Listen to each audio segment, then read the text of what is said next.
अभी बहुत सारे शॉर्ट्स देखे जिसमें बोल रहे थे कि BMW, मर्सिडीज एंड ऑडी के प्राइसेस गिरने वाले हैं ये यूरोपियन यूनियन के FTA के बाद, बट एक्चुअली में ऐसा नहीं है।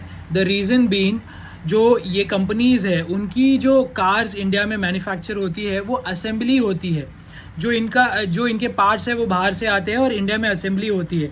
तो anyways they were paying around 16 to 17% duty on the assembled parts.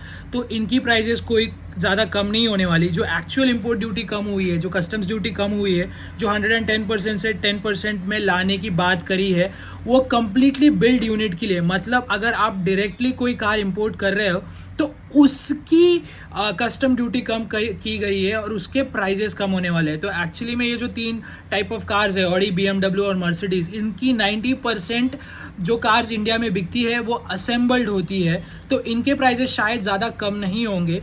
दूसरी चीज़ जो आपको समझनी है, जो कम्प्लीटली बिल्ड यूनिट है जो हम इंपोर्ट करते हैं वो है पोर्शा, लैम्बोर्गिनी, फरारी। तो शायद इनकी प्राइजेस कम हो सकती है। एट द सेम टाइम आपको ये भी याद रखना है, क्योंकि ये लग्जूरियस गुड्स है, they come in the category of Giffen goods. तो बेसिकली अगर प्राइस कम हो जाए तो इनकी परसीव्ड वैल्यू भी कम हो सकती है। तो हमें देखना पड़ेगा कि कंपनीज एक्चुअली में इनकी प्राइस कम करेंगी या नहीं।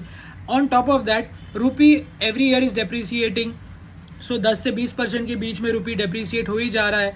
तो बेसिकली जो मिडिल क्लास है, अपर मिडिल क्लास है, who is thinking of buying such cars, तो रूपी डिप्रिसिएशन को भी अगर अपन अकाउंट कर ले तो क्या एक्चुअली में प्राइस इतनी कम होने वाली है, is something that we would like to see. Thank you and subscribe for more such shorts.